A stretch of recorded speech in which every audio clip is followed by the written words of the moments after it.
Our next speaker is going to be Honorable Malema. But honorable members, please note the following. Please note the following, that when Honorable Malema exceeds his 20 minutes, he will take from Honorable Mente's time, which is 12 minutes, and the table will keep us informed as it proceeds. Yes. Please proceed. Thank you very much. We take this opportunity to acknowledge the leadership of the EFF and present here the officials. Yes, honorable member, just a minute, Honorable Malema. Honorable member, what's your point of order? Speaker, on a point of order, I'm rising to find out what is Honorable Malema going to debate. He was not part of the SONA. There's nothing for him to debate. He must sit down. No, unfortunately, Honorable Member, that's not the point of order. Please proceed, Honorable Malema. I have no time for boys. We take this opportunity to acknowledge the leadership of the EFF present here, the officials, commissars from the CCT, PCT, RCT, and BCT members, the ground forces of the uncompromising movement watching from all over the country and the continent, including the African diaspora, importantly, the people of South Africa. We also acknowledge the leadership of the opposition parties present here in Parliament. Under normal circumstances, we're supposed to acknowledge a president and a speaker of Parliament. But for a very long time now, and particularly after the revelations of crimes in Palapala, we can boldly state that the South Africa does not have head of state and president. The one who was there before has renounced his constitutional privilege to continue as President of the Republic of South Africa. South Africa's constitution obliges anyone who is elected as a president to uphold, respect, and defend the constitution, and we can say boldly here that Mr. Ramaphosa has failed to uphold, respect, and defend the constitution. The misconduct of the Speaker on the 9th of February 2023 has also disqualified her as a legitimate Speaker of Parliament. The Speaker referred to members of this House as animals and violated the Constitution and the rules of the National Assembly when she allowed the police to invade Parliament and made it worse by calling on the security forces of South Africa to enter the chambers to intimidate peaceful members of Parliament who had their hands up holding placards to protest against the sole director of Ntaba Nyoni Estate Pty Ltd, the company that owns Palapala Farm in Limpopo and unlawfully engaged in trade through currencies that cannot be used in South Africa. As a result, we have already submitted a motion of no confidence against Mrs. Nosiviwe Mapisa Ngakula, and we officially withdraw our honor we previously showed her. We also apologize for having showed her the honor when she evidently does not respect Parliament, does not respect the laws of this country, and can do everything to stay in office. Under no circumstances should a democratic Parliament be harassed and intimidated by the state security forces. The Constitutional Court has ruled that the police must stay away from lawmakers. It is the responsibility of the Speaker of Parliament to make sure that members of Parliament execute their responsibility without any fear or intimidation.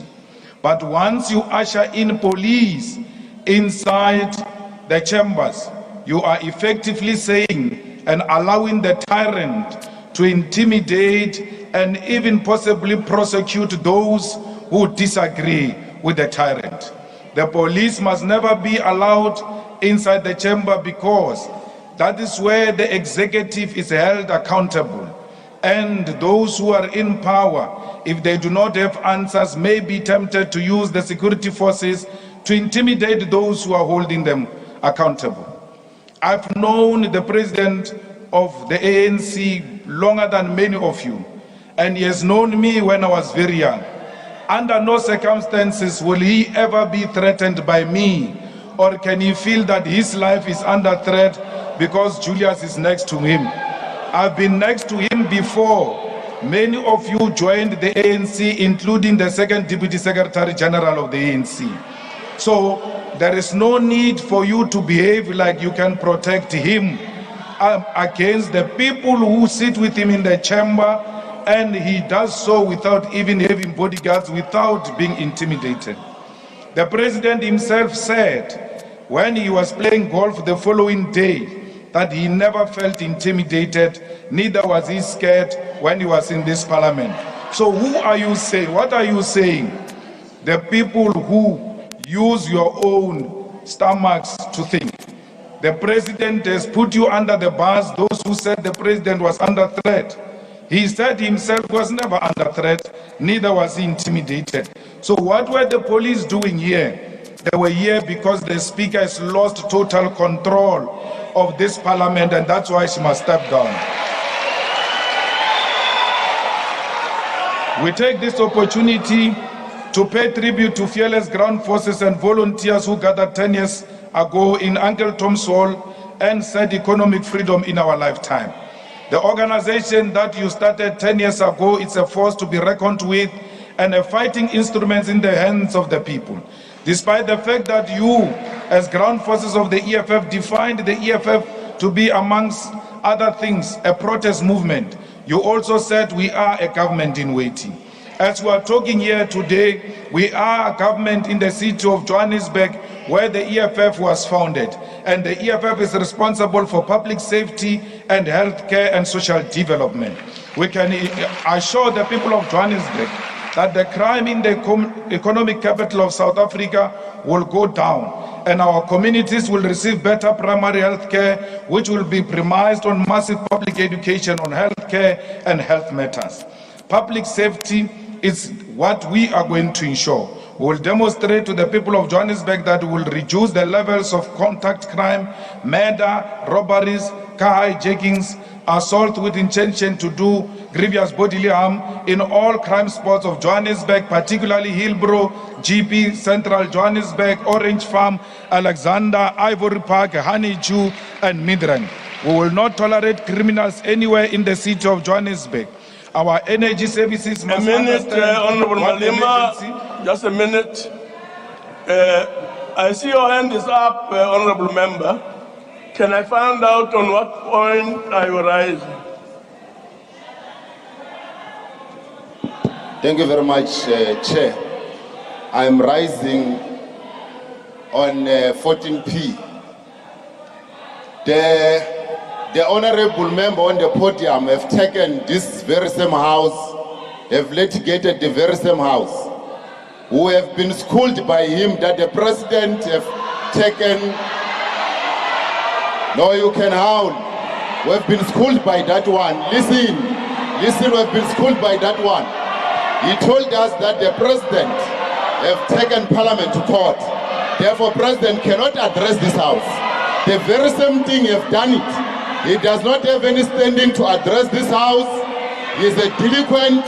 He disrupts the house. Therefore, he must also not be allowed to address the house. Chair. Thank you very much. Thank you very much, Honorable Member. But that's not a point of order, unfortunately. Please proceed, Honorable Member. There is a difference between addressing and debating. Very thin line. I'm not addressing, I'm debating. We can assure the people of Johannesburg. Honorable Malema, I see there's another hand. Please sit for a minute.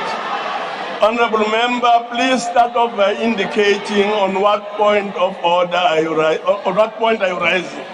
On what point? Chair, I'm raising on a point of order, quoting Article 14P, on the use of offensive languages by Honorable Julius Malema, who undermined the president and undermined the House by using offensive languages the last time.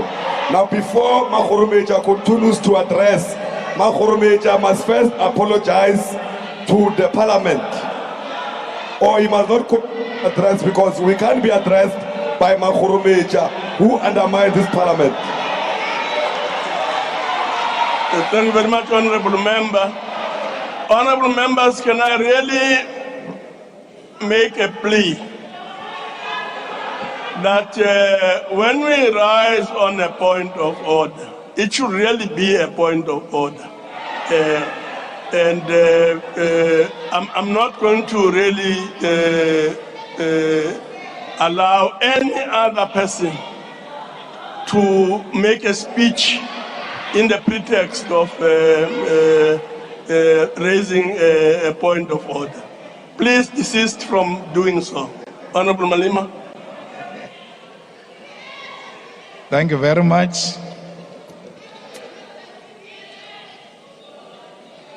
The health and social development, the primary principle and approach of the EFF to healthcare is based on primary healthcare and accessibility of clinics for 24 hours.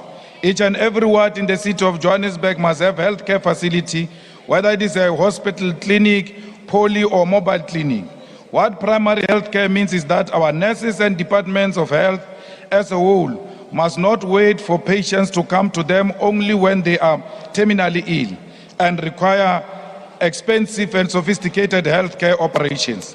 Primary healthcare means that the Department of Health must perpetually and permanently raise awareness and conduct massive public education of essential preventative health issues confronting our communities. Our health department will work with schools, community forums, and community-based organizations to publicly educate our people on preventative healthcare measures. We will make sure that all the acting positions, both in public safety and in health and social development in Johannesburg, are filled so that we can give our people a proper service. The EFF remains the only dependable and reliable weapon for the total liberation of the working class and Africans here in South Africa, the African continent, and the African diaspora. Throughout the year, we'll be celebrating the 10 years existence of the EFF and preparing for a journey ahead. We take this opportunity to say to the people of South Africa, what you are listening to is not a real state of the nation, it's a hearsay. Our country is in the middle of several man-made crises. The man who's currently at the center of South Africa's crisis is a full-time businessman, animals trader, possibly a puppet of both the domestic and global capitalist interest, who has said that the job of president for him is a part-time job, Mr. Cyril Ramaphosa. Let us start from the bottom. Despite many promises of universal access to early childhood development, millions of particularly black children in villages and townships have no access to early childhood development. What this means is that children of white people are born with strategic advantage and privilege over black children because white people's children start education before even turn 2 years old, while black children are only given access to education at the age of 5 and 6. And even when they go to school, these schools do not have the advanced technologies and teaching support system available for white children. This year will mark exactly 29 years since the first inclusive elections, yet we still have primary and secondary schools that use pit toilets, and we still have schools without electricity, without water, without access to basic necessities. The reality is that public education in South Africa has collapsed and has opened space for extremely expensive private schools which majority of our people cannot afford and cannot reach. In the year 2022, almost 1 million students wrote their senior certificate examination, matric, and yet there are less than 200,000 spaces available in universities of technology and universities because no one amongst those who are in government planned for the future of these students. In actual fact, there's been more than 4 million applications into institutions of higher learning when the spaces available are less than 200,000. Despite the former president of the ANC announcing fee-free higher education in 2019, there's still no free decolonized education in South Africa. Academically deserving yet poor students are being turned away from institutions of higher learning because of lack of money. Those who protest against fees are being shot and killed with no consequences, like fighter Madonsela was killed at the Durban University of Technology. There is still a shortage of more than 500,000 beds for students at Tibet colleges, University of Technology and universities, and without decent and safe accommodations, students are subjected to high levels of crime, abuse, and often taken advantage of by different people. The South African government has neglected its obligation to create a safe and conducive teaching and learning environment for students. Those who sacrifice and go through endurance of finishing their students are often thrown into a very large section of the unemployment in South Africa. More than 12 million capable South Africans who are looking for jobs, including those who are discouraged, cannot find jobs anywhere because there is no meaningful program to create jobs for young people. Unemployment in South Africa is too high, and as if that is not enough, the South African Post Office has announced that it will be worsening the crisis of unemployment through retrenchment of more than 6,000 workers. The fact is that South Africa currently has close to 20 million people who are dependent on social grant, and is not a cause for celebration, particularly when viewed from the fact that even these social grants do not eliminate poverty. There is absolutely no child and definitely no adult who can survive and thrive with 350 or 450 per month, whereas in a country with rising costs of living. Not even the dogs of the presiding president survives on 450 per month. The form of social assistance provided by government since 1994 has not been impactful in reducing poverty because the current government is incapable of creating jobs and taking our people out of poverty. Landlessness is still the biggest challenge confronting our people, and our attempts as the EFF to resolve the land question was undermined by the puppets of neocolonialism and imperialism. We are here today with still working under a constitution that protects the rights of stolen property, because the land in the ownership and control of colonial settlers and their descendants is stolen land, and no amount of lies will hide the fact that settlers are in possession of stolen goods. In the middle of landlessness, joblessness, and many crises that define South Africa, we have high levels of crime which are perpetuated by the fact that we have an incapable and unwilling police minister who has always shown up after the crimes and only posed for cameras. This leader has demonstrated that he has got nothing to offer except to project himself as a modern-day model. He is indeed a certified fool without any alternative to reducing crime in South Africa. We said before that the current leadership of the police is incapable, and we are firmly called for the removal of some of these imposters, and our cries fell on deaf ears. Let's see the point of order, listen to the point of order.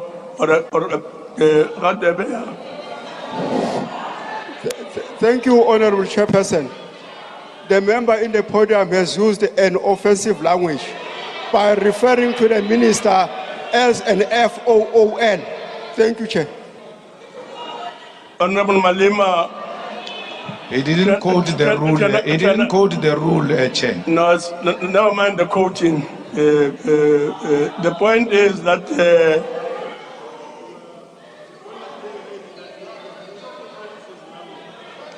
I can't hear you, Chair. Switch on. They wrote for you. Switch on. Honorable Malema, please behave. I can't hear. Please behave. But I said I can't hear. Please behave. I can't hear. Now, Honorable Malema, I'm calling upon you to withdraw the use of an offensive word, and that word is fool. I withdraw, Chair. Thank you We very have much. on several occasions called on the President to release the clever minister who has always shown up for cameras all the time there is a crime scene. with an intention of arresting wrong people and mess up the crime scene and mess up the case. Today we speak, crime has gone very high in South Africa in all respect. We don't even want to talk about GBV. We don't want to talk about cash in transit haste. We don't want to talk about contact crime, because the leadership of the police is in cahoots with the criminals. The only way we can be defeated in dealing with crime is only when the leadership of the police is working with criminals. The leadership of the police works with drug lords. The leadership of the police works with Nkabis. The leadership of the police is in the payroll of hitmen and women of this country. The leadership of the police actually planned the assassination of our deputy president, a matter that we brought to the attention of the president, that the minister was involved in the plot of killing the deputy president of the EFF. This is a matter that has been reported Honorable and has Malema, been confirmed. Honorable Malema, please take your seat. Honorable Khatebe, on what point are you rising? Chairperson, thank you, Honorable Chairperson. The member has cast aspersions on the minister without substantiating the fact. Yes. No, Rule 12 is very clear. Rule 12, Chair, is very clear that the rules of the NA applies in the joint sitting when the member of the NA is on the platform. So the member violated Rule 85 of the rules of NA. Thank you, Chair. Honorable Malema, I'm sure by now you know that if you are to make an allegation such as the one that we have made now, you need to have a substantive motion put in front of the House so that the matter can be thoroughly debated, considered and debated. So I'm asking you again to withdraw. I withdraw, Chair. Thank you very much. When the daughter of our former Secretary General was killed, it is the police of South Africa who went to the suspects and said to the suspect, put the name of Floyd Shivambo, that you worked with Floyd Shivambo to assassinate. Honorable Malema, just a minute. Honorable member, on what point are you rising? Thank you so much, House Chair. I'm rising on a point of privilege. House Chair, I want to address you and ask you a question on privilege. And the question is that the rule says when a member is kicked out of the House for the duration of the debate, that member may not continue in the same debate. Now the SONA has resuming, has not adjourned. Now the same member was kicked out of the sitting in the same debate. So I want to ask you, you can come back later and make a ruling around it. The question is that, is the member per the rules allowed to continue and participate in the debate when he was moved out of the debate? Thank you. Unfortunately, honorable member, that rule is not applicable. So the member has a right to participate in the proceedings. But issues such as the ones that you are raising can be pursued in the Joint Rules Committee and in other related parliamentary structures. Thank you very much. Please, Honorable Malema, please proceed. Thank you very much. The Deputy President of the EFF has been targeted by the leadership of the police, which was willing to connive with suspects and persuaded the suspects to put the name of the Deputy President of the EFF in the murder of our former Secretary General's daughter. When they refused after being beaten, a money has been offered to them to implicate the Deputy President of the EFF in the murder of our own daughter. Why do they do this? It is only known to them. But I'm using this example to demonstrate to you that the leadership of the police is working with criminals. And for as long as the leadership of the police is working with criminals, we will never defeat crime in this country. It is the responsibility of the so-called president to remove Honorable Begitele with immediate effect, because he has failed the people of South Africa. What happened to our artist, DJ Somebody, aka, will never get to know, because the police and higher echelons of the police are in cahoots with the criminal syndicate. We cannot fight crime well led by criminals. We must first get rid of criminals in order to defeat crime.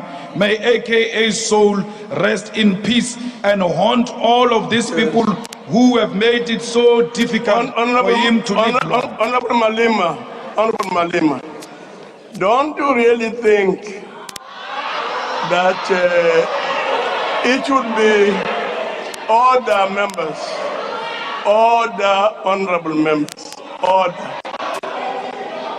the honorable members?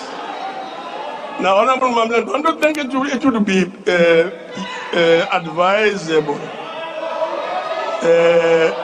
that when you have to make such serious allegations, we stick to what the rules of Parliament provide for? In other words, that you come here with a motion and the motion gets debated, so that indeed all the issues that you are related get considered and engaged by members of Parliament. Chair, I'm debating. When we stand up during the president's speech, we are told you raise that point in debate. When we raise the point in debate, something else is being said. It means we'll never contribute in this house. I'm not saying anything against anyone. I'm just telling you the fact that we ought to fight criminality in the police. And if the shoe fit, wear it, because it's the truth. Now you have established Minister of Electricity. We hope to see Minister of Trains. We hope to see Minister of Flights. We hope to see Minister of Dinner. We hope to see Minister of Potholes. We hope to see Minister of GBV. Because the reality is that, Mr. President, nothing is working under you. You are a man on top and doing nothing. And that is very irresponsible of a man to be on top and do nothing. The reality of the situation is that you went against the advice we gave you when you started as a president, that listen to your own organization. Your own organization has now said, put the ESCOM under energy. What did you do? You went to a separate kitchen cabinet and created a Ministry of Electricity, which doesn't derive from the resolutions of your own organization. A clear confirmation that there is a kitchen cabinet that exists in Stellenbosch and that dictates the direction this country must take. If you agree that ESCOM has failed to discharge its responsibility, ESCOM has always had a minister, and that is a minister of public enterprise. And if we need a separate minister, it means that minister has failed. Why are you so scared to remove an incompetent minister who has failed and collapsed everything in the state-owned, under a state-owned enterprise? It can't be, even if you are friends, you ought to have an honest discussion amongst yourself and say, my brother, there is nothing I can do anymore. I need someone capable to come and rescue Dinel, to come and rescue Transnet, to come and rescue SAA, because ESCOM and the rest have collapsed under Honorable Pravin Gordhan. I don't know Lemusabani or Honorable Pravin Gordhan. I don't know if he's got a list of impimpis or sellouts of during apartheid, the way you are so scared of him. But he knows and his cohorts that some of us are not scared of him. They've tried it before and we defeated them and will defeat them again. Fellow South Africans, nothing is working in this country. You were promised all manner of things when President Zuma was removed. Things are worse. Things will get worse. Because the president said that this electricity crisis is not going to be resolved in the nearest future, at least for 2 years. When he says 2 years, he means 5 years. or even more than that. It is up to you, South Africa, if you want to declare that enough is enough. We must make sure that on the 20th of March, we remove this puppet government from power. We must make sure that on the 20th of March, we demand the resignation of Mr. Ramaphosa. We must make sure that on the 20th of March, we demand the stopping of crime. We demand that the money launderer must be removed from office. We demand that crime in South Africa must be something of the past. If you want employment and you are sitting at home in darkness without a hope, your future is in the EFF. Join the shutdown on the 20th of March when we bring South Africa to a standstill. Only cowards who are in the pockets of capital will be scared to come to the streets on the 20th of March. We tried here in Parliament, they used their majority to defend criminality. We tried in the court, they used the judiciary to defend their criminality. We are left with no option. The streets are calling our names. The picket lines are calling our names. And all South Africans, we look forward to seeing you on the 20th of March, 2023. Only the fearless will be on the streets and holding this puppet government accountable. We are not scared. Only Amagwala will go and beg the president that he must not resign. But all those who know that the president did nothing for this country, including himself, will encourage him to resign, because the president had already resigned. And once you have resigned and you are convinced by affection to stay, you must know that it is only the body that remains there. The conscience is gone, because the conscience is the one that wrote a letter. No amount of factionalism can bring back that conscience. I don't know what the deputy president, the former deputy president, is doing here. He allows them to use him against Paul Mashatile, but he knows that these people don't want him. They don't want you. Stop pretending that they want you. And former Deputy President Didi Mabuza, please join the streets on the 20th of March in Mpumalanga. Honorable Malema, All of us, please let's take go your on the streets on the Please take your 20th seats. of March. Patria muerte! Patria muerte! Patria muerte! Please. Thank you very much.